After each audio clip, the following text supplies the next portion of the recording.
Hello అండి అందరికీ 8th class biology second semester. ఇది second semester new academy book అండి. ఈ బుక్లో మనం 5th lesson 8th class biology 5th lesson కౌమార దశ గురించి అయితే డిస్కషన్ చేద్దాం. మొదటి 4 లెసన్స్ అనేవి మనకి యూట్యూబ్లో పెట్టడం జరిగింది. అంటే ఆ 4 లెసన్స్కి కూడా నేను నోట్స్ అయితే ప్రిపేర్ చేశాను. ఆ నోట్స్ ఎక్స్ప్లెయిన్ చేస్తూ పెట్టాను మన ఛానల్లో. ఎవరికైనా కావాలంటే చూడండి. ఇందులో ఉన్న సెకండ్ సెమ్లో 3 లెసన్స్ అయితే నేను నోట్స్ ప్రిపేర్ చేయలేదు.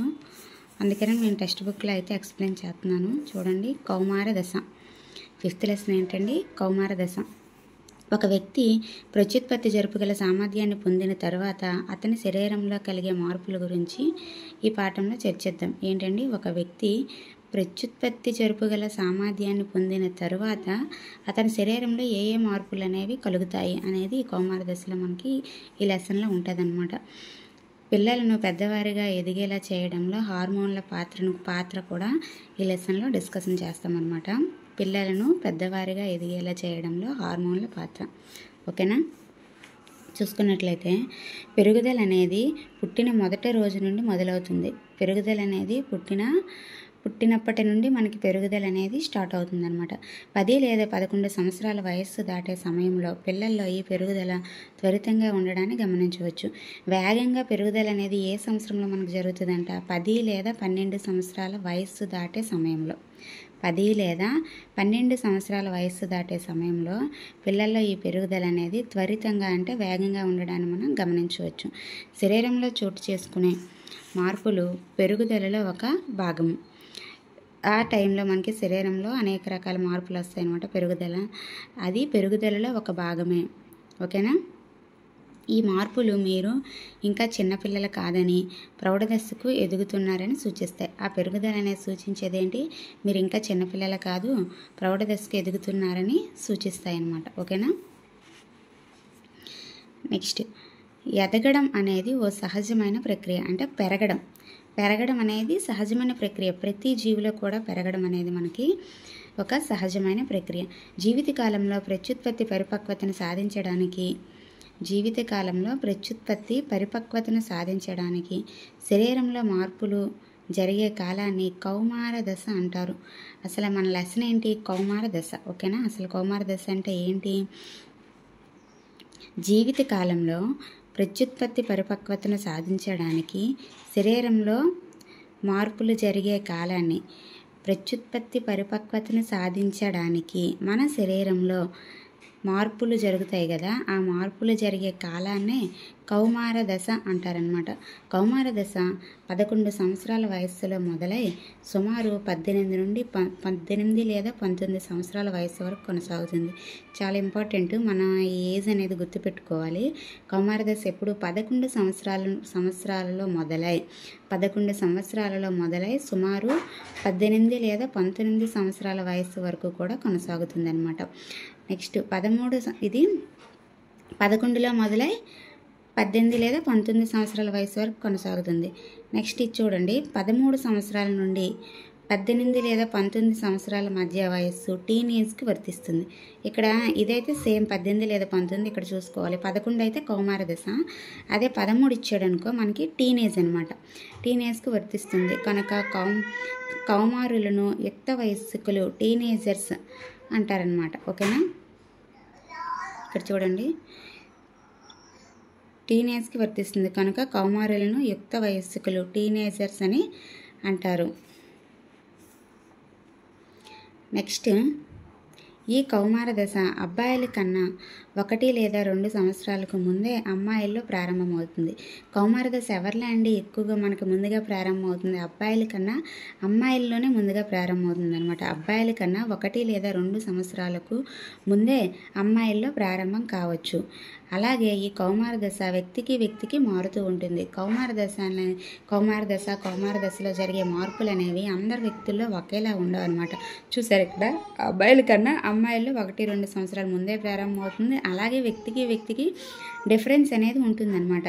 అందరి వ్యక్తుల్లో ఒకేలా ఉండదు. నెక్స్ట్ కౌమార దశలో మానవ శరీరము అనేక మార్పులకు లోనవుతుంది. పెరుగుదల అంటేనే మనకి శరీరం అనేది అనేక మార్పులకు లోనవుతుందని చెప్పవచ్చు. ఈ శరీర మార్పులు యుక్త వయస్సును సూచిస్తాయి. శరీరంలో కలిగే ఈ మార్పులు మనం ఇంకా చిన్నపిల్లలం కాదు, యుక్త వయస్సును సూచిస్తాయి అన్నమాట. అమ్మాయిలు అబ్బాయిలు యుక్త వయస్సులో పొందే ముఖ్యమైన మార్పు ప్రత్యుత్పత్తి జరపగల సామర్థ్యాన్ని సంతరించుకోవడం. ముఖ్యమైన మార్పు ఏంటంటే ప్రత్యుత్పత్తి జరుపగల సామర్థ్యాన్ని సంతరించుకుంటాయి. ఈ యుక్త వయస్సులోనే ప్రత్యుత్పత్తి జరపగల సామర్థ్యాన్ని సంతరించుకుంటాయి అన్నమాట. నెక్స్ట్ యుక్త వయస్సు కౌమారుల లైంగిక పరిపక్వతను చేరినప్పుడు ముగుస్తుంది. లైంగిక పరిపక్వతకు చేరినప్పుడు యుక్త వయస్సు అనేది ఎప్పుడు ముగుస్తుందంటే కౌమారులు లైంగిక పరిపక్వతకు చేరినప్పుడు ముగుస్తుంది యుక్త వయస్సు అనేది. ఓకేనా.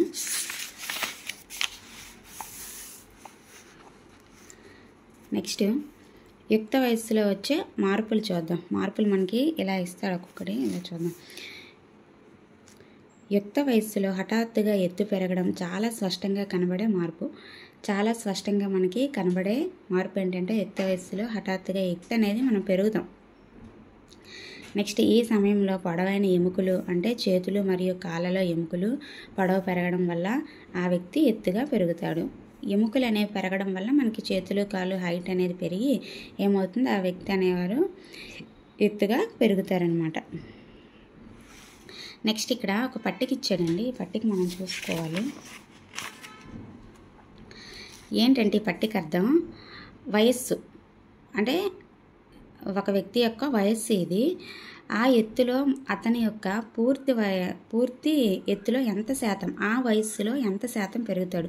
ఇప్పుడు 8 ఇయర్స్ ఒక అబ్బాయి 8 ఇయర్స్ ఉన్నాడు అనుకోండి. 8 ఇయర్స్లో అబ్బాయిల్లో పూర్తి ఎత్తులో 72% మనకి ఈ 8 సంవత్సరాల్లో అబ్బాయిల్లో పెరుగుదల వచ్చేస్తుంది. అదే మనకి అమ్మాయిల్లో అయితే 77% పెరుగుదల అనేది 8 సంవత్సరాలకే వచ్చేస్తుంది అనమాట. ఆ విధంగా మనకి ఒక్కొక్క ఇయరు మరియు అతని పెరుగుదల మొత్తం పెరుగుదలలో ఎంత శాతం పెరుగుతాడు, ఆ సంవత్సరానికి ఎంత శాతం పెరుగుతాడు అని అయితే ఇక్కడ ఇచ్చాడు. ఇక్కడ చూడండి ఎగ్జాంపుల్గా మనకి ఒకటైతే ఇచ్చాడు. 11వ ఏట ఒక అబ్బాయి తన పూర్తి ఎత్తులో 81% ఎత్తుకు పెరగగలిగితే అదే వయస్సు గల అమ్మాయి తన పూర్తి ఎత్తులో 88% ఎత్తు పెరుగుతుంది. 11వ ఏట చూడండి. 11వ ఏట తన పూర్తి ఎత్తులో 11వ ఏట 81% ఎత్తు పెరుగుతాడంటే ఎవరు, అబ్బాయి. అదే అమ్మాయి అయితే తన పూర్తి ఎత్తులో 88% మనకి ఎత్తు పెరుగుతారు. అంటే ఇక్కడ అబ్బాయిల కన్నా అమ్మాయిల యొక్క పెరుగుదల అనేది వేగంగా జరుగుతుందని చెప్పవచ్చు అనమాట. ఓకేనా. ఇక్కడ చూసుకున్నట్లయితే మనకు ఒక్కొక్క ఇయర్ అబ్బాయిల్లో తన పూర్తి ఎత్తులో ఎంత శాతం పెరుగుతాడు, ఏ ఇయర్కి ఎంత శాతం పెరుగుతాడు. నెక్స్ట్ అమ్మాయిలు ఏ ఇయర్కి ఎంత శాతం పెరుగుతారు తన పూర్తి ఎత్తులో. ఓకేనా. చూసుకున్నట్లయితే ఇవన్నీ కూడా మనం గుర్తుపెట్టుకోవాలండి. ఎందుకంటే మనకి ఇలా లెక్కలు కూడా ఉన్నాయి, దీనిపైన ఇవ్వచ్చు మనకి, కాబట్టి మనం గుర్తుపెట్టుకోవాలి. ఇక్కడ చూసినట్లయితే చూడండి మనకి 17 ఇయర్స్కే అమ్మాయిల్లో పూర్తి పెరుగుదల అనేది వచ్చేస్తుంది. 100% అనేది అమ్మాయిలు 70 ఇయర్స్కే పెరిగిపోతారు. అదే అబ్బాయిలు అమ్మాయిలు అబ్బాయిలు అయితే మనకి 18 ఇయర్స్కి పెరుగుతారు. 100% అనమాట. అదే మనకి ఇలాగడిగాడు అనుకో, అబ్బాయిలు ఏ వయస్సులో తన పూర్తి ఎత్తు పెరుగుదల ఉంటుంది, అంటే ఏ వయస్సులో తన పూర్తి పెరుగుదల అనేది ఉంటుంది అనేసి మనం చూసుకున్నట్లయితే ఎత్తుల పెరుగుదల 18 ఇయర్స్కి. అదే అమ్మాయిలు అయితే 17 ఇయర్స్కి పూర్తి పెరుగుదల అనేది వచ్చేస్తుంది.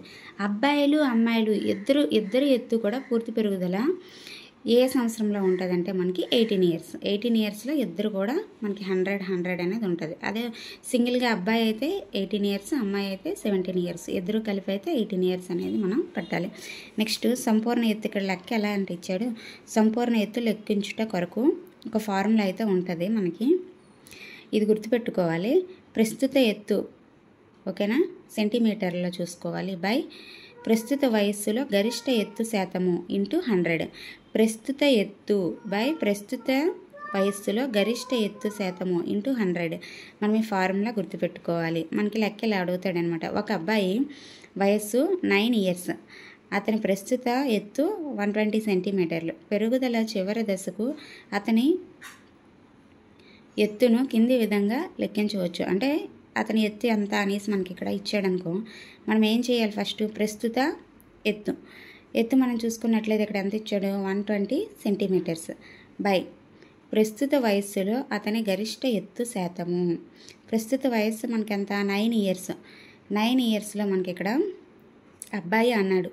ఎంత శాతం పెరుగుతాడు? గరిష్ట ఎత్తు శాతం 9 ఇయర్స్లో మనకి 75%. ఇక్కడ చూడండి 75%. కాబట్టి మనకి 75 × 100 చేస్తే మనకి 160 సెంటీమీటర్స్ వస్తుంది అనమాట. కాబట్టి మనం ఇవన్నీ గుర్తుపెట్టుకోవాలి. ఏ సంవత్సరంలో తన పూర్తి ఎత్తులో ఎంత శాతం పెరుగుతాడనేది. నెక్స్ట్ ఫార్ములా ఒకటి గుర్తుపెట్టుకోవాలి. గుర్తుపెట్టుకుంటే మనం ఈ లెక్కను ఈజీగా చేయొచ్చు.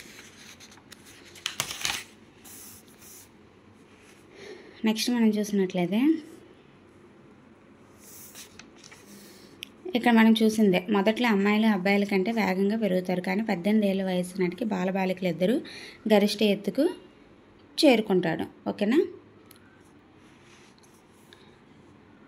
ఒక వ్యక్తి ఎత్తు కుటుంబంలో కొందరు సభ్యులతో ఇంచుమించు సమానంగా ఉండడాన్ని మీరు గమనించవచ్చు.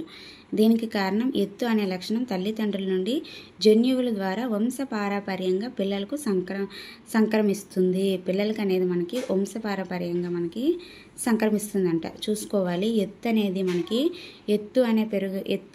మనకి ఎలా తల్లిదండ్రుల నుంచి జన్యువుల ద్వారా వంశపారపర్యంగా పిల్లలకు సంక్రమిస్తుంది. ఓకేనా? వంశపారపర్యంగా మనకి సంక్రమించేది ఏంటంటే ఎత్తు. నెక్స్ట్ శరీర ఆకారంలో మార్పులు. శరీరంలో ఆకారంలో మార్పులు కూడా మనకి ఈ వయసులో కౌమార దశలో మనకి వస్తాయన్నమాట.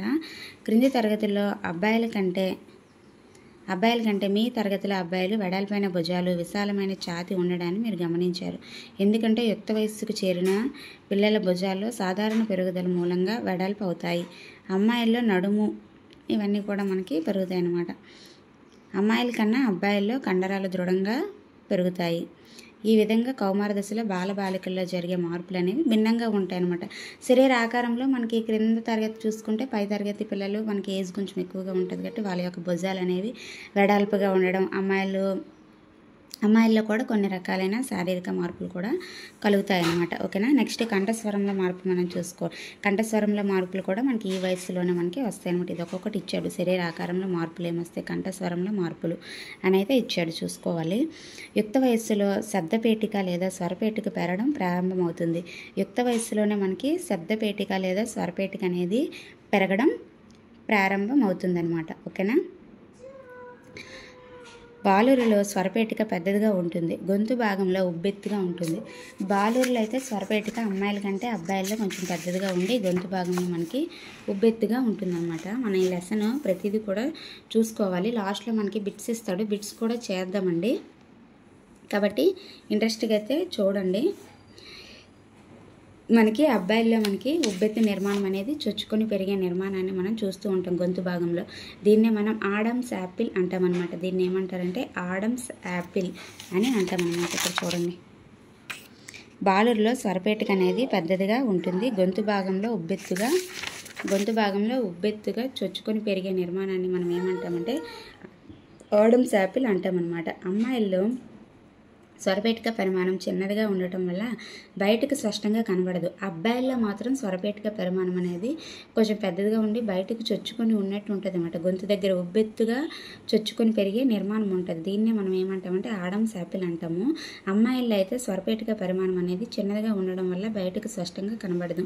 సాధారణంగా కంఠస్వరం అబ్బాయిలలో బొంగురుగాను, అమ్మాయిల్లో అధిక కీచుదనంగానే ఉంటుంది. అంతే కదా, అబ్బాయిల గొంతు అనేది కొంచెం బొంగురుగా ఉంటుంది, అమ్మాయిల్లో చూసుకున్నట్లయితే అధిక కీచుదనం కలిగి ఉంటుంది. కౌమార దశలో బాలురులో కొన్నిసార్లు స్వరపేటికలో కండరాల పెరుగుదల వల్ల గొంతు అనేది బొంగురుగా మారుతుంది.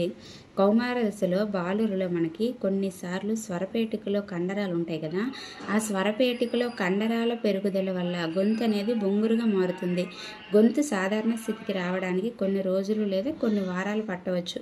వాళ్ళ గొంతు అనేది కండరాల పెరుగుదల వల్ల బొంగురుగా మారుతుంది అనమాట. చూడండి, సడన్గా అబ్బాయిలు మనకి 8th 9th 10th క్లాస్లో వచ్చేసరికి అలా వాయిస్ అనేది ఒకలాగా ఉంటుంది చిన్నప్పుడు, అలా పెద్ద వాయిస్ అనేది బొంగురుగా మారిపోద్ది అనమాట. దానికి కారణం ఇదే, స్వరపేటికలో కండరాల పెరుగుదల అనమాట. తర్వాత ఈ స్థితి అనేది మనకి కొన్ని రోజులు లేదా కొన్ని వారాల తర్వాత సాధారణ స్థితికి వచ్చేస్తుంది. ఇదిగోండి ఆడమ్స్ యాపిల్, ఇలా అబ్బాయిల గొంతు దగ్గర మనకి కొంచెం ఇలా ఉబ్బెత్తుగా ఉండే నిర్మాణం ఉంటుంది. దీన్ని ఆడమ్స్ యాపిల్ అని అయితే అంటాం అనమాట.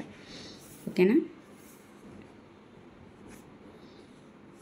నెక్స్ట్ స్వేద గ్రంథులు లేదా స్వేద గ్రంథులు, సెబేషియస్ గ్రంథులు క్రియాత్మక పెరుగుదల చూద్దాము. ఓకేనా. స్వేద గ్రంథులు, సెబేషియస్ గ్రంథులు క్రియాత్మక పెరుగుదల. కౌమార దశలో మా అబ్బాయి మొత్తం గీసేశాడు. కౌమార దశలో స్వేద గ్రంథులు, సెబేషియస్ గ్రంథులనే మనం తైల గ్రంథులు అని కూడా అంటాం. సెబేషియస్ గ్రంథులను ఏమంటామంటే తైల గ్రంథులు అంటారు, గుర్తుపెట్టుకోవాలి. కౌమార దశలో స్వేద గ్రంథులు, సెబేషియస్ గ్రంథులు, స్రావాలు అనేవి పెరుగుతాయంట. ఎక్కడ పెరుగుతాయి? కౌమార దశలోనే పెరుగుతాయి. చర్మంలోని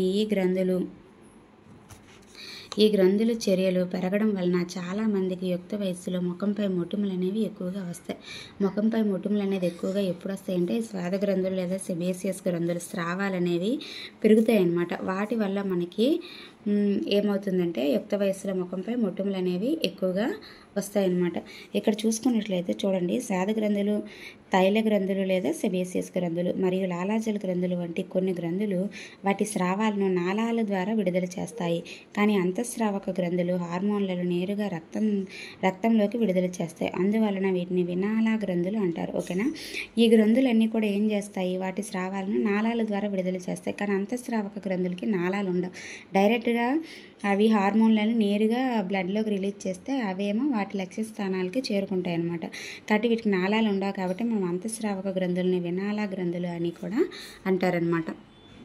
నెక్స్ట్ ప్రత్యుత్పత్తి అవయవాల పెరుగుదల. నెక్స్ట్ ఏంటి? ప్రత్యుత్పత్తి అవయవాల పెరుగుదల చూసుకున్నట్లయితే యుక్త వయస్సులో పురుష ప్రత్యుత్పత్తి అవయవాలైన ముస్కాలు, పురుషాంగం పూర్తిగా అభివృద్ధి చెందుతాయి. యుక్త వయస్సులో మనకి పురుష ప్రత్యుత్పత్తి అవయవాలైన ముస్కాలు, పురుషాంగం పూర్తిగా అభివృద్ధి చెందుతాయి. ముస్కాలలో శుక్రకణాల ఉత్పత్తి ప్రారంభమవుతుంది. శుక్రకణాల ఉత్పత్తి ఎక్కడ ప్రారంభమవుతుంది? ముస్కాల్లో ప్రారంభమవుతుంది. అమ్మాయిల్లో శ్రీబీజకోశాలు పెద్దవిగా మనకి అవుతాయన్నమాట. మరియు అండాలు పరిణితి చెందడం ప్రారంభమవుతుంది. అంతేకాక శ్రీబీజకోశాలు పరిపక్వత చెందిన అండాలను విడుదల చేయడం ప్రారంభిస్తాయి. అండాలను విడుదల చేసేవేంటి? మనకి శ్రీబీజ కోశాలు అనమాట. ఓకేనా. శ్రీబీజ కోశాలు అండాలను విడుదల చేస్తాయి. మనకి ముస్కాలలో మనకి శుక్రకణాల ఉత్పత్తి ప్రారంభమవుతుంది. ఇవి గుర్తుపెట్టుకోవాలి. ఇది ప్రత్యుత్పత్తి అవయవాల పెరుగుదల. నెక్స్ట్ మానసిక, మేధోపర, భావోద్వేగ పరిపక్వతకు చేరుకోవడం. ఇది కూడా మనకి కౌమార దశలోనే జరుగుతుందన్నమాట. ఇవన్నీ కూడా కౌమార దశలో జరిగే మార్పులలో సరైనది ఏది, సరికానిది ఏది అని కూడా ఇచ్చేయచ్చు. మనం ఇవన్నీ కూడా గుర్తుపెట్టుకోవాలన్నమాట. ప్రత్యుత్పత్తి అవయవాల పెరుగుదల, నెక్స్ట్ మానసిక, మేధోపర, భావోద్వేగ పరిపక్వతకు చేరుకోవడం, స్వేద గ్రంథులు, సెబేషియస్ గ్రంథుల పెరుగుదల, నెక్స్ట్ శరీర ఆకారంలో మార్పులు, కంఠస్వరంలో మార్పులు, ఇవన్నీ కూడా మనకి కౌమార దశలో వచ్చే మార్పులు అన్నమాట. నెక్స్ట్ ఇది చూడండి, మానసిక, మేధోపర, భావోద్వేగాల పెరుగుదల. వ్యక్తి ఆలోచన పరిపక్వతకు చేరుకోవడం చూసినట్లయితే వ్యక్తి ఆలోచన విధానంలో మార్పులు తెచ్చే దశ కూడా కౌమార దశ. వ్యక్తి ఆలోచన విధానంలో మేధోపర, మానసిక అంటే మనకి ఆలోచన కదా, ఆలోచనకు సంబంధించింది కాబట్టి వ్యక్తి ఆలోచన విధానంలో మార్పులు తెచ్చే దశ కూడా మనకి కౌమార దశే. ఓకేనా. కౌమారులు ముందు కన్నా ఎక్కువ స్వతంత్రంగా ఉండడంతో పాటు స్వీయ స్పృహను కలిగి ఉంటారనమాట. మేధో అభివృద్ధి జరుగుతుంది. ఆలోచించే విధానం, ఆలోచించే శక్తి అనేది మనకి ఎక్కడ జరుగుతుందంటే ఇందులోనే జరుగుతుంది. మరియు ఆలోచించడానికి గణనీయమైన సమయాన్ని వెచ్చిస్తారనమాట. ఎక్కువగా ఆలోచించడానికి ఎక్కువ సమయం అనేది వీళ్ళు కేటాయిస్తారు. నిజానికి ఒకరి జీవితంలో మెదడు అత్యధికంగా నేర్చుకునే సామర్థ్యాన్ని కలిగి ఉండే సమయం ఇదే. నిజానికి ఒకరి జీవితంలో మెదడు అత్యధికంగా నేర్చుకునే సామర్థ్యాన్ని కలిగి ఉండే సమయం మనకి ఏంటంటే ఈ కౌమార దశ. ఓకేనా. నెక్స్ట్ ఇదనమాట. ఎక్కువ మనకు ఆలోచించడానికి సమయం కేటాయించడం, నెక్స్ట్ ఆలోచన విధానంలో మార్పులు రావడం అన్నీ కూడా ఈ కౌమార దశలో జరుగుతాయి. నెక్స్ట్ ద్వితీయ లైంగిక లక్షణాలు మనం చూసుకున్నట్లయితే ముస్కాలు మరియు స్త్రీబీజ కోశాలు అనేవి శుక్రకణాలు మరియు అండాలు అనే సంయోగ బీజాలను ఉత్పత్తి చేస్తాయి. ముస్కాలు మరియు స్త్రీబీజ కోశాలు ఏంటి? శుక్రకణాలు మరియు అండాలు అనే సంయోగ బీజాలను ఉత్పత్తి చేస్తాయన్నమాట.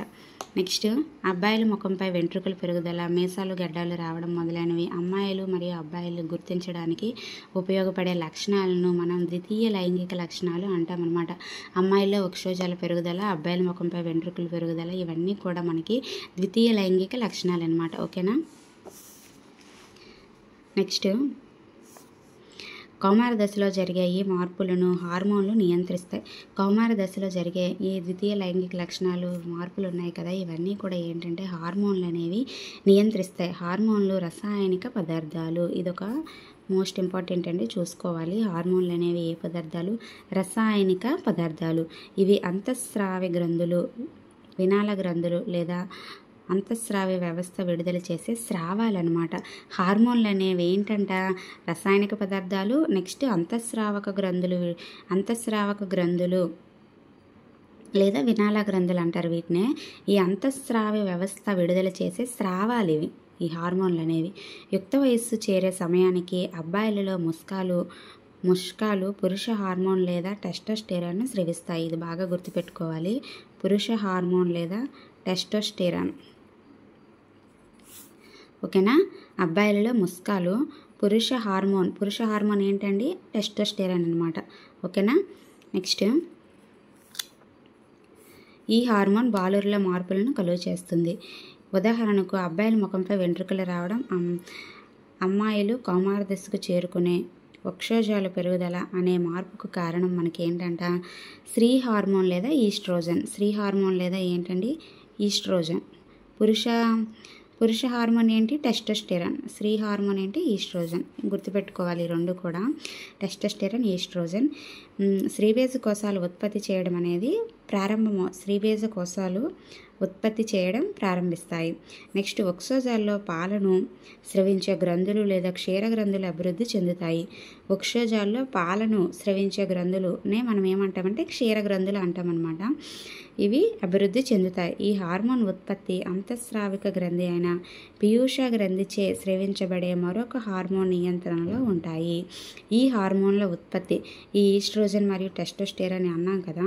నెక్స్ట్ క్షీర గ్రంథులు ఇవన్నీ కూడా ఈ హార్మోన్ల యొక్క ఉత్పత్తి అనేది ఏంటంట? ఈ హార్మోన్ల ఉత్పత్తి అంతఃస్రావిక గ్రంథి అయిన పీయూష గ్రంథిచే స్రవించబడే మరొక హార్మోన్ నియంత్రణలో ఉంటుందన్నమాట. అంతఃస్రావిక గ్రంథి అయిన పీయూష గ్రంథిచే స్రవించబడే మరొక హార్మోన్ నియంత్రణలో ఉంటుంది. ఓకేనా. నెక్స్ట్ ప్రత్యుత్పత్తి ప్రక్రియను ప్రేరేపించడంలో హార్మోన్ల పాత్ర. అంతఃస్రావక గ్రంథులు హార్మోన్లను నిర్దేశిత లక్ష్యాలను చేర్చడానికి రక్త ప్రవాహంలోకి విడుదల చేస్తాయి. ముందే చెప్పుకున్నాం మనం, అంతఃస్రావక గ్రంథులు హార్మోన్లను నిర్దేశిత లక్ష్యాలను చేర్చడానికి రక్త ప్రవాహంలోకి విడుదల చేస్తాయి. అంటే వీటికి నాళాలు అనేవి ఉండవండి, డైరెక్ట్గా రక్త ప్రవాహంలోకి విడుదల చేస్తాయి అన్నమాట. ఈ హార్మోన్లు వాటి లక్ష్యస్థానం హార్మోన్కి స్పందిస్తుందన్నమాట. అంటే ఈ హార్మోన్లు అనేవి లక్ష్యస్థానానికి వెళ్ళి చేరుకుంటే ఆ లక్ష్యస్థానం అనేది హార్మోన్లకి స్పందిస్తుందన్నమాట. ఓకేనా. ఇదంతా కూడా మనం ముందు నేర్చుకున్నదే. ఇక్కడ చూడండి, పీయూష గ్రంథి హార్మోన్లు ముస్కాలను మరియు స్త్రీబీజ కోశాలను ఉత్తేజపరిచి టెస్టోస్టెరాన్ మరియు మనకి ఇక్కడ ఈస్ట్రోజన్ను విడుదల చేస్తాయి. పురుష లైంగిక మనకి హార్మోన్ మనకి ఏంటి? టెస్టోస్టెరాన్. స్త్రీ హార్మోన్ ఈస్ట్రోజన్. ఈ రెండు కూడా మనకి విడుదల చేస్తాయి అన్నమాట. నెక్స్ట్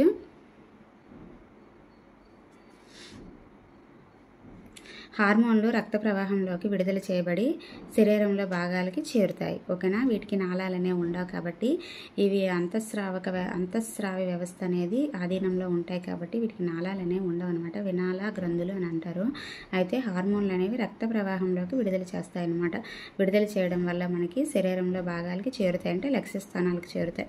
యుక్త వయస్సు రాగానే ఈ హార్మోన్లు శరీరంలో జరిగే మార్పులను ఉత్తేజితం చేస్తాయి. యుక్త వయస్సు రాగానే ఈ హార్మోన్లు ఈ టెస్టోస్టెరాన్ మరియు ఈస్ట్రోజన్ ఏం చేస్తాయంటే ఆ శరీరంలో జరిగే మార్పులను ఉత్తేజితం చేస్తాయి. ఓకేనా.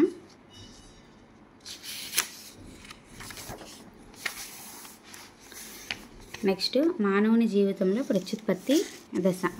ప్రత్యుత్పత్తి దశ మనం చూసుకున్నట్లయితే సంయోగ బీజాల పరిపక్వత మరియు ఉత్పత్తి సామర్థ్యం స్త్రీలలో కన్నా పురుషులలో ఎక్కువ కాలం మనకి ఉంటుందన్నమాట. ఓకేనా,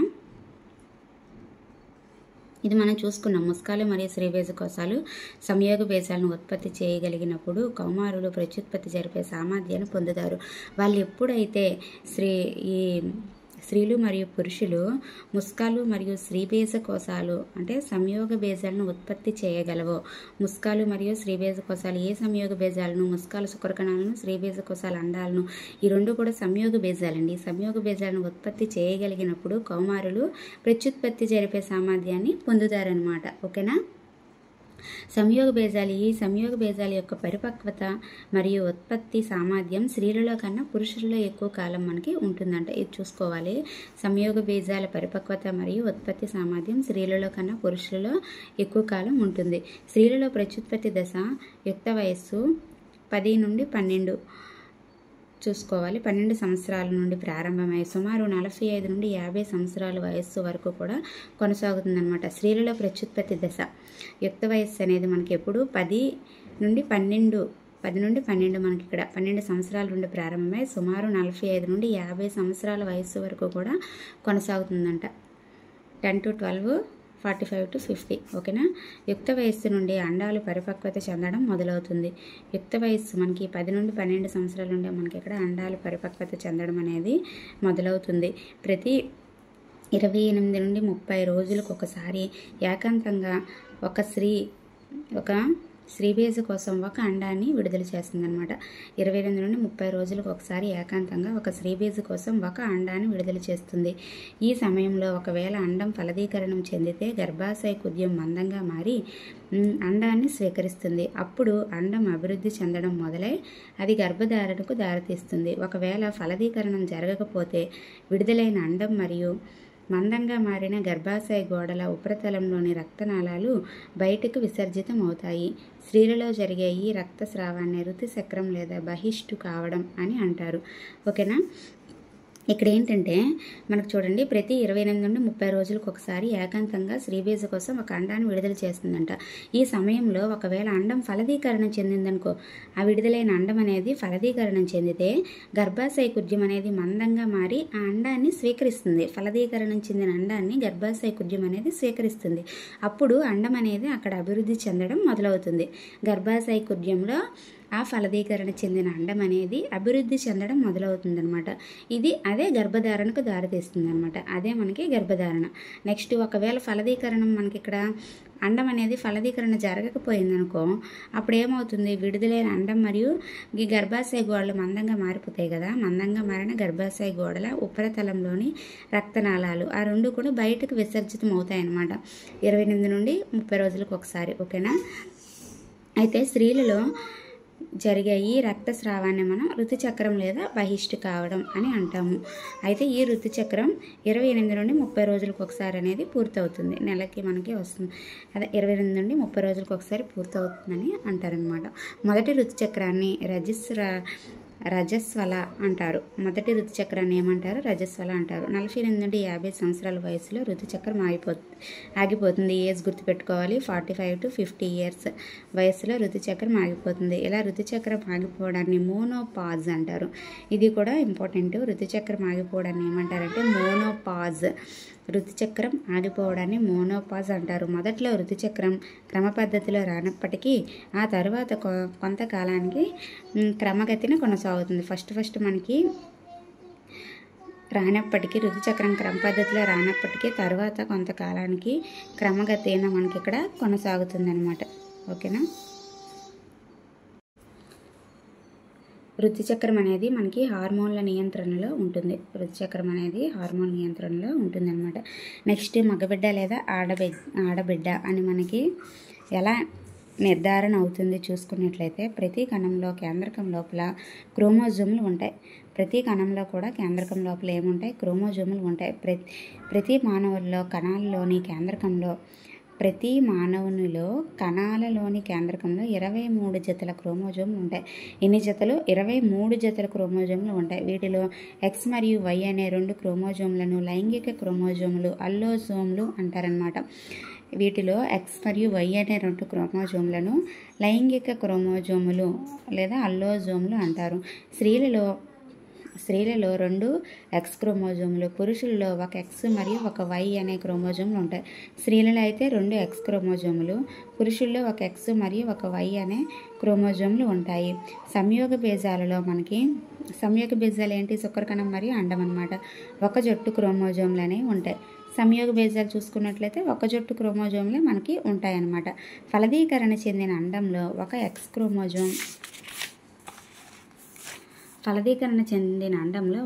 క్రోమోజోమ్ ఉంటుంది. అయితే శుక్రకణాలు 2 రకాలుగా ఉంటాయన్నమాట.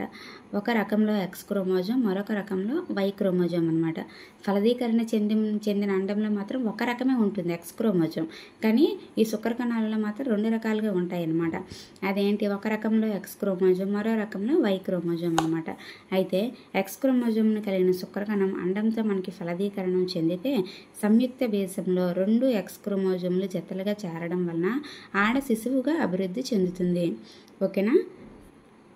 ఇక్కడ ఎక్స్ క్రోమోజోమ్ను కలిగిన శుక్రకణం అండంతో ఫలదీకరణం చెందితే, అండం అనేది ఆల్రెడీ మనకి ఎక్స్ క్రోమోజోమే కలిగి ఉంటుంది కదా.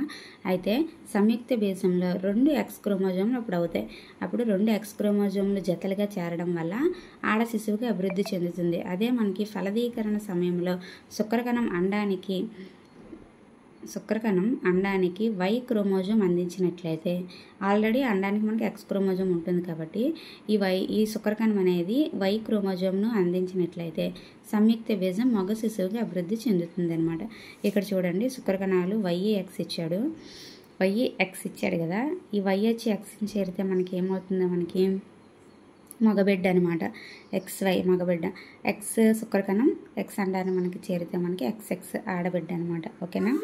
తండ్రి లైంగిక క్రోమోజోమ్లు గర్భస్థ శిశువు యొక్క లైంగికతను నిర్ధారిస్తాయని ఇప్పుడు మీరు తెలుసుకున్నారు. ఓకేనా? ఇక్కడ చూడండి, తండ్రి లైంగిక క్రోమోజోములు గర్భస్థ శిశువు యొక్క లైంగికతను నిర్ధారిస్తారని ఇప్పుడు మీరు తెలుసుకున్నారు. అంటే ఇక్కడ చూడండి, తండ్రి లైంగిక క్రోమోజోములే గర్భస్థ శిశువు యొక్క లైంగికతను నిర్ధారిస్తాయి. కనుక తల్లి బిడ్డ లైంగికతను నిర్ధారిస్తుందని నమ్మడం, తల్లిని నిందించడం పూర్తి తప్పు మరియు అన్యాయం. ఓకేనా? తల్లి బిడ్డ లైంగికతను నిర్ధారిస్తుందని మనం నమ్మడం, తల్లిని నిందించడం పూర్తిగా తప్పు మరియు అన్యాయం అన్నమాట. ఓకేనా? నెక్స్ట్ మనం చూసుకున్నట్లయితే లైంగిక హార్మోన్లు కానీ ఇతర హార్మోన్లు మనకి ఉంటాయన్నమాట. ఆ హార్మోన్లు ఏంటి అనేది చూద్దాము. లైంగిక హార్మోన్లు కానీ ఇతర హార్మోన్లు. పీయూష గ్రంథి, ఇక్కడ చూడండి, పీయూష గ్రంథి ఒక అంతఃస్రావక గ్రంథి అని ఇదివరకే నేర్చుకున్నాం. ఇది మెదడులో అతుక్కొని ఉంటుంది. పీయూష గ్రంథి అంతఃస్రావక గ్రంథి. ఇది ఎక్కడండి అతుక్కొని ఉంటుందంటే మెదడులో అతుక్కొని ఉంటుంది అనమాట. ఓకేనా? పీయూష గ్రంథి ముస్కాలు మరియు శ్రీబీజ కోశాలే కాకుండా ఇతర అంతఃస్రావక గ్రంథులైన థైరాయిడ్, క్లోమము మరియు అధివృక్క గ్రంథులు వంటివి కూడా మన శరీరంలో ఉన్నాయి. ఓకేనా? పీయూష గ్రంథి, ముస్కాలు మరియు శ్రీబీజ కోశాలు ఇంతవరకు మనం చూసుకున్నాం. అవే కాకుండా ఇతర అంతఃస్రావ గ్రంథులైన మనకి ఏంటి, థైరాయిడ్, క్లోమము మరియు అధివృక్క గ్రంథులు వంటివి కూడా మన శరీరంలో ఉన్నాయన్నమాట. అంతఃస్రావ గ్రంథులు ఇవి చూసుకున్నట్లయితే చూడండి, ఇవన్నీ కూడా మనకి మెదడులో మనకి పీయూష గ్రంథి ఉంది. ఇక్కడ గొంతు దగ్గర థైరాయిడ్ గ్రంథి అనమాట. ఇక్కడ మనకి చూడండి అధివృక్క గ్రంథి. నెక్స్ట్ క్లోమము, స్త్రీలలో శ్రీబీజ కోశ స్థానం, పురుషుల్లో మనకి ముస్కాలు. ఇక్కడ చూసుకున్నట్లయితే నేను ఇవి రాసుకున్నాను. పీయూష గ్రంథి మాస్టర్ ఆఫ్ గ్లాండ్స్ అని అంటారు కదా. నెక్స్ట్ థైరాయిడ్ గ్రంథి మనకి ఇక్కడ థైరాక్సిన్ అనే హార్మోన్ మనకి రిలీజ్ చేస్తుంది అనమాట. అధివృక్క గ్రంథి ఎడ్రినలిన్, క్లోమ గ్రంథి వస్తే మనకి ఇన్సులిన్ అనమాట. ఓకేనా? నెక్స్ట్ శ్రీబీజ కోసం మనకి ఈస్ట్రోజన్, ముస్కాలు వస్తే టెస్టోస్టెరాన్ అనే హార్మోన్ అయితే మనకి ఇక్కడ రిలీజ్ చేస్తాయి. ఇది మన ఒక్కొక్క హార్మోన్ వల్ల కలిగే వ్యాధులు ఏంటి అనేది మనకి ఇక్కడ, అంటే హార్మోన్ లోపం వలన కలిగే వ్యాధులు అనమాట. చూడాలి, సరిగ్గా హార్మోన్ అనేది ఉత్పత్తి కాకపోతే మనకి వచ్చే వ్యాధులు చూసినట్లయితే ఇక్కడ అబ్బాయి గొంతు చాలా పెద్దదిగా ఉబ్బినట్లుగా ఉండడాన్ని గుర్తించారంట. కాగా గాయిటర్ అనే వ్యాధితో బాధపడుతున్నాడని, అది థైరాయిడ్ గ్రంథికి సంబంధించిన వ్యాధి అని వారి పిన్ని వారికి వివరించిందంట. ఇక్కడ ఒక అబ్బాయి అంటే చూడండి దేంతో బాధపడుతున్నాడు. గొంతు అనేది చాలా పెద్దదిగా ఉబ్బినట్లుగా ఉందంట. ఉబ్బినట్లుగా ఉండడం గుర్తు తెచ్చుకున్నారు. కాగా గాయిటర్ అనే వ్యాధితో బాధపడుతున్నారంట. గొంతు ఉబ్బెత్తుగా ఉంటే మనకి ఏంటంటే అక్కడ థైరాయిడ్ గ్రంథి అనేది మనకి గొంతు దగ్గర ఉంటుంది కదా. అయితే ఇక్కడ ఇది గాయిటర్, థైరాయిడ్ గ్రంథి థైరాక్సిన్ అనే హార్మోన్ మనకి రిలీజ్ చేస్తుందన్నమాట. అయితే ఈ హార్మోన్ అనేది మనకి ఉత్పత్తి సరిగ్గా లేకపోవడం వల్ల గాయిటర్ అనే వ్యాధి అయితే మనకి వస్తుందమ్మా. ఏ వ్యాధి వస్తుంది? గాయిటర్ అనే వ్యాధి. ఓకేనా. థైరాయిడ్ గ్రంథికి సంబంధించిన వ్యాధి అని వారి పిన్ని వారికి వివరించింది. కాగా థైరాయిడ్ గ్రంథి థైరాక్సిన్ అనే హార్మోన్ను ఉత్పత్తి చేయడం లేదు. థైరాయిడ్ గ్రంథి థైరాక్సిన్ అనే హార్మోన్ సరిగ్గా ఉత్పత్తి చేయకపోవడం వల్ల వాళ్ళకి గొంతు ఉబ్బినట్లుగా ఉండి అక్కడ ఏ వ్యాధి వచ్చింది? గాయిటర్ అనే వ్యాధి అయితే వచ్చిందనమాట. ఇప్పుడు మనకి ఏంటి? గాయిటర్ అనే వ్యాధి అనేది ఏ హార్మోన్ లోపం వల్ల వస్తుందంటే థైరాక్సిన్ అనే హార్మోన్ లోపం వల్ల వస్తుంది. థైరాక్సిన్ హార్మోన్ను రిలీజ్ చేసేది ఏంటి? థైరాయిడ్ గ్రంథి. ఓకేనా. నెక్స్ట్ క్లామ గ్రంథి మనం చూసుకోవాలి. క్లామ గ్రంథి ఇన్సులిన్ అనే హార్మోన్ను తగినంత మోతాదులో స్రవించకపోవడం వల్ల వారి బాబాయి మధుమేహ వ్యాధితో బాధపడుతున్నాడని కూడా ఆమె వారికి చెప్పింది. ఓకేనా.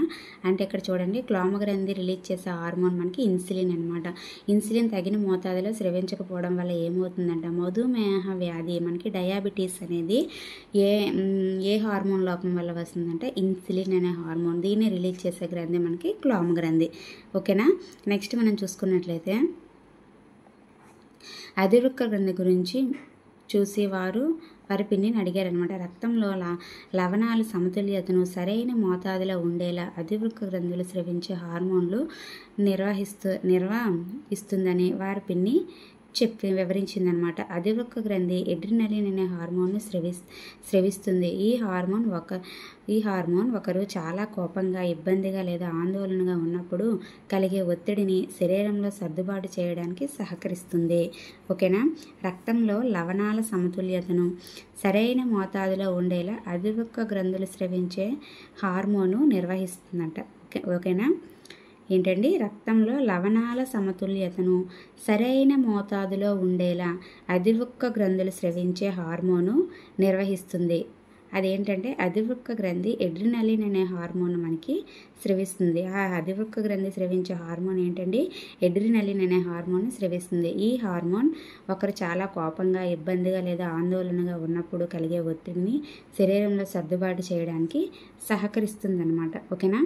కోపంగా, ఇబ్బందిగా, ఆందోళనగా ఉన్నప్పుడు ఆ ఒత్తిడిని శరీరంలో సర్దుబాటు చేయడానికి మనకి సహకరించే హార్మోన్ ఏంటంటే ఎడ్రినలిన్. ఎడ్రినలిన్ అనే హార్మోన్ని రిలీజ్ చేసే గ్రంథి ఏంటి? అధివృక్క గ్రంథి. ఓకేనా. నెక్స్ట్ పీయూష గ్రంథి హార్మోన్ల ఆదేశాలను పొందిన తర్వాత థైరాయిడ్, అధివృక్క గ్రంథులు వంటి హార్మోన్లను స్రవిస్తాయి. ఓకేనా. పీయూష గ్రంథి ఒక వ్యక్తి యొక్క సాధారణ పెరుగుదలకు అవసరమైన పెరుగుదల హార్మోన్ను కూడా ఆ గ్రంథి యొక్క హార్మోన్ల ఆదేశాలను పొందిన తరువాత థైరాయిడ్, అధివృక్క గ్రంథులు వాటి హార్మోన్లను స్రవిస్తాయన్నమాట. ఓకేనా. పీయూష గ్రంథి ఒక వ్యక్తి యొక్క సాధారణ పెరుగుదలకు అవసరమైన పెరుగుదల హార్మోన్ను కూడా స్రవిస్తుంది. నెక్స్ట్ కీటకాలు మరియు కప్పల జీవిత చక్రాన్ని పూర్తి చేయడంలో హార్మోన్ల పాత్ర ఏంటి చూద్దాము. కీటకాలు మరియు కప్పల జీవిత చక్రాన్ని పూర్తి చేయడంలో హార్మోన్ల పాత్ర.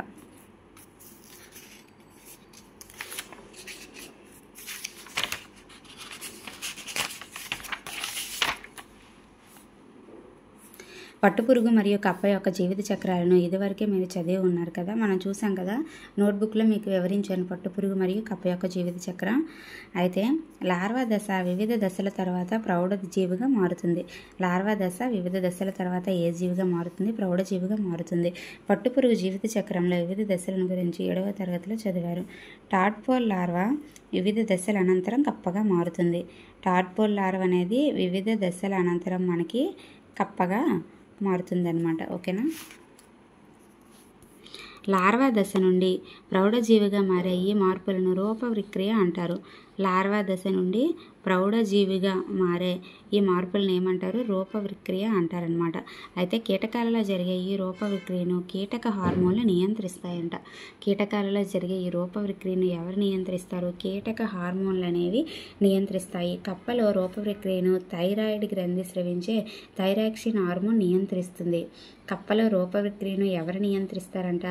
థైరాయిడ్ గ్రంథి స్రవించే థైరాక్సిన్ హార్మోన్ అనేది నియంత్రిస్తుంది. థైరాక్సిన్ ఉత్పత్తికి నీటిలో అయోడిన్ అవసరం అవుతుంది. థైరాక్సిన్ ఉత్పత్తి అవ్వాలంటే ఆ నీటిలో ఏముండాలి? అయోడిన్ అవసరం అవుతుంది.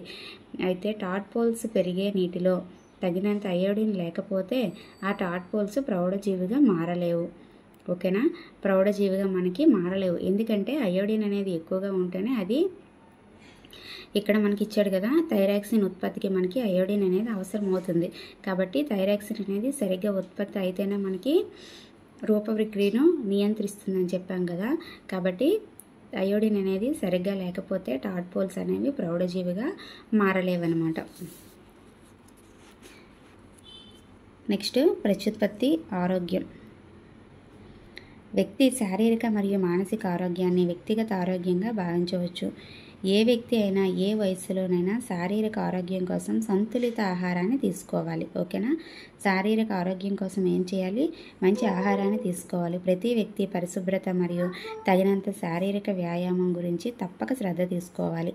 ప్రతి వ్యక్తి కూడా మనకి పరిశుభ్రత మరియు తగినంత శారీరక వ్యాయామం గురించి తప్పక శ్రద్ధ తీసుకోవాలి. కౌమార దశలో శారీరక పెరుగుదల జరుగుతున్నందున ఇవి అత్యంత అవసరమవుతాయి. ఎందుకంటే కౌమార దశలోనే మనకి శారీరక పెరుగుదల జరుగుతుంది. కాబట్టి ఏం చేయాలంటే మంచి సంతులిత ఆహారం తీసుకోవాలి, పరిశుభ్రంగా ఉండాలి, శారీరక వ్యాయామం కూడా బాగా చేయాలి. కౌమారుల్లో మనకి పోషక అవసరాలు మనకి చూసుకున్నట్లయితే కౌమార దశ అనేది వేగవంతమైన పెరుగుదల మరియు అభివృద్ధి దశ. కౌమార దశలోనే మనకి పెరుగుదల జరుగుతుంది మరియు అభివృద్ధి జరుగుతుంది. కాబట్టి వేగవంతమైన పెరుగుదల మరియు అభివృద్ధి దశ. కౌమార దశలో పిల్లలు ఆహారపు అలవాట్లను జాగ్రత్తగా రూపొందించుకోవాలి, సంతులిత ఆహారం తీసుకోవాలి. ఓకేనా? నెక్స్ట్ మనం చూసినట్లయితే రొట్టె, అన్నం, పప్పు ధాన్యాలు అంటే భారతదేశ ఆహారమైన మనకి రొట్టె, అన్నం, పప్పు ధాన్యాలు మరియు కూరగాయలు ఒక మంచి సంతులిత ఆహారం అన్నమాట. పాలు ఒక సంతులిత ఆహారం. పండ్లు కూడా పోషణను అందిస్తాయి. శిశువులకు అవసరమైన అన్ని పోషకాలను తల్లి పాలు మనకి అందిస్తాయి అన్నమాట. శిశువులకు అవసరమైన అన్ని పోషక పదార్థాలు మనకి తల్లిపాలు అందిస్తాయి. అంటే సంతులిత ఆహారం ఎందులో ఉంటుందనేది ఇక్కడ ఇచ్చాడు. నెక్స్ట్ రక్తం తయారీకి ఇనుము అవసరం. అధిక ఇనుము కలిగిన ఆకుకూరలు, బెల్లం, మాంసం, నిమ్మజాతులు, ఉసిరి వంటివి కౌమారులకి చాలా మంచి ఆహారం అన్నమాట. నెక్స్ట్ శక్తినిచ్చే చిరుధాన్యాలు, పాలు, మాంసం, విత్తనాలు మరియు పెరుగుదల కోసం ప్రోటీన్లను అందించే పప్పు ధాన్యాలు కూడా ఉన్నాయన్నమాట. ఇక్కడ చూసుకున్నట్లయితే శక్తినిచ్చేవి మనకేంటి? చిరుధాన్యాలు, పాలు, మాంసము, విత్తనాలు మరియు పెరుగుదల కోసం ప్రోటీన్లను అందించే పప్పు ధాన్యాలు.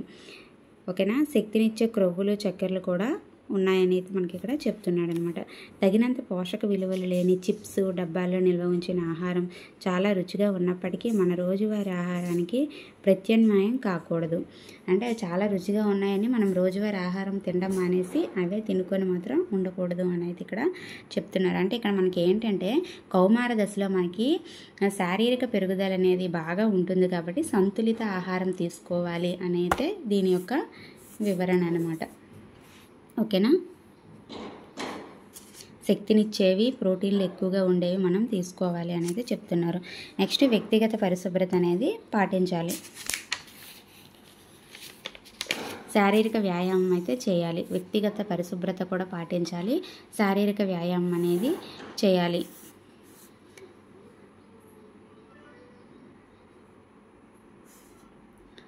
నెక్స్ట్ మత్తు మందులకి నో చెప్పాలన్నమాట. ఓకేనా? డ్రగ్స్ అవేమి కూడా మనము తీసుకోకూడదు అనేది ఇక్కడ ఇచ్చాడు. శారీరక వ్యాయామం చేయాలి, సంతులిత ఆహారం తీసుకోవాలి, వ్యక్తిగత పరిశుభ్రత పాటించాలి అవన్నీ. నెక్స్ట్ అపోహలు ఆంక్షలు చేయవలసినవి చేయకూడనివి చూసుకున్నట్లయితే ఋతుచక్ర సమయంలో ఒక అమ్మాయి అబ్బాయిలను చూస్తే గర్భవతి అవుతుంది అనేది ఒక అపోహ అనమాట. తన బిడ్డ యొక్క లైంగికతకు తల్లే కారణం అనేది కూడా మనం ముందే చదివాము. తల్లే కారణం అనేది అని అయితే మనకి నమ్మకూడదు. మనకి ఎవరండి లైంగికతకు కారణం? మనకి తండ్రి. కాబట్టి ఇది కూడా ఒక ఆంక్ష, అపోహ అనమాట. ఋతుచక్ర సమయంలో ఒక అమ్మాయిని వంటగదిలోనికి అనుమతించకూడదు అనేది కూడా మనకి ఇప్పుడు ఉండకూడదు. పూర్వంలాగా ఇప్పుడు కూడా మనం అవి పాటించకూడదు.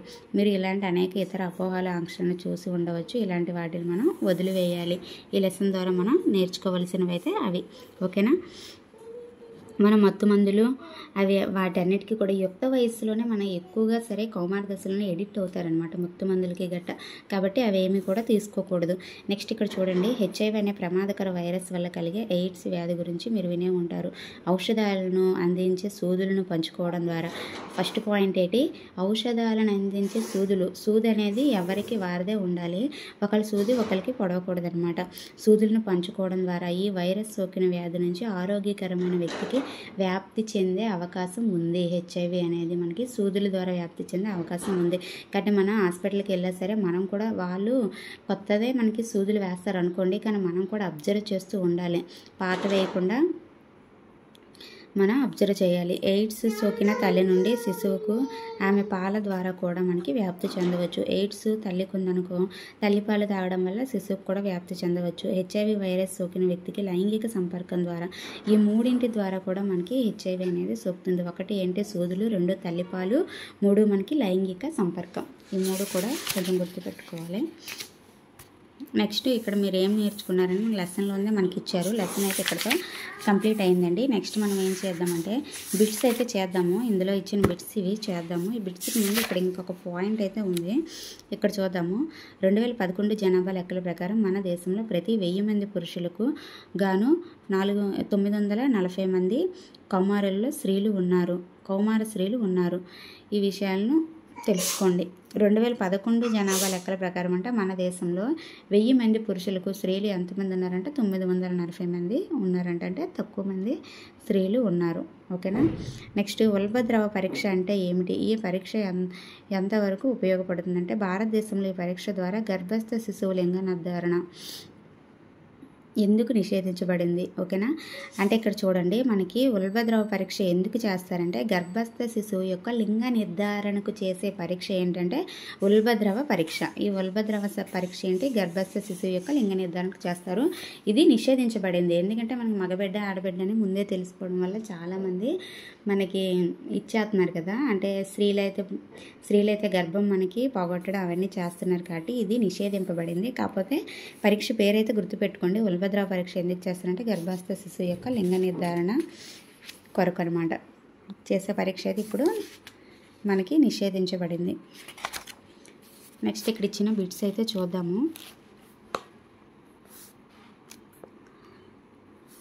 ఇక్కడ ఇదేంటంటే పదకేళి అనమాట. ఇక్కడ మనం నింపాలి. నేనైతే నింపలేదు, ఇక్కడ ఆన్సర్స్ రాసేసాను. బాలురిలో గొంతు దగ్గర పొడుచుకు వచ్చిన స్వరపేటికలో నిర్మాణం మనకేంటి చదివాము? Adams Apple. నాళాలు లేని గ్రంథులు వినాళ గ్రంథులు. మెదడు కంటి పెట్టుకుని ఉండే అంతఃస్రావిక గ్రంథి ఏంటి? పీయూష గ్రంథి. అంతఃస్రావిక గ్రంథుల స్రావం మనకేంటి? హార్మోన్స్ కదా. అంతఃస్రావిక గ్రంథుల స్రావమే మనకి హార్మోన్స్ అనేది చూసాము. క్లామం యొక్క హార్మోన్ ఇన్సులిన్. స్త్రీ హార్మోన్ ఈస్ట్రోజన్. ఓకేనా? పురుష హార్మోన్ మనం చూస్తే టెస్టోస్టెరాన్. థైరాక్సిన్ స్రవించేది థైరాయిడ్ గ్రంథి. హార్మోన్ రక్త ప్రవాహం ద్వారా ఎక్కడికి చేరుతుంది? లక్ష్యస్థానానికి చేరుతుంది. ఆ లక్ష్యస్థానం అనేది హార్మోన్కి స్పందిస్తుంది అని అయితే మనం చదువుకున్నాం. వాయిస్ బాక్స్ అంటే ఏంటి? శబ్దపేటికను మనం ఏంటి? స్వరపేటిక అనమాట. టీనేజ్కు మరో పేరు కౌమార దశ. టీనేజ్కు మరో పేరు మనం ఏంటంటే కౌమార దశ. కౌమార దశలో మార్పులకు పదం మనకి యుక్త వయస్సు. ఇక్కడ ఇచ్చాడు చూడండి, కౌమార దశలో మార్పులకు పదం మనకి 12th మనకి యు ఇచ్చాడు, యుక్త వయస్సు అనమాట. ఇదేనండి. నెక్స్ట్ వీడియోలో అయితే ఎక్స్ప్లెయిన్ చేస్తాను. నెక్స్ట్ లెసన్ ఏంటంటే మొక్కలు జంతువులు సంరక్షణ. మీకు ఈ వీడియో ఇన్ఫర్మేటివ్గా అనిపిస్తే ఖచ్చితంగా సబ్స్క్రైబ్ చేసుకోండి. మీకు అర్థమైందో లేదో నాకైతే కామెంట్ చేయండి. లైక్ మాత్రం ఖచ్చితంగా చేయండి. నెక్స్ట్ వీడియోతో మళ్ళీ కలుసుకుందాం. బాయ్ అండి.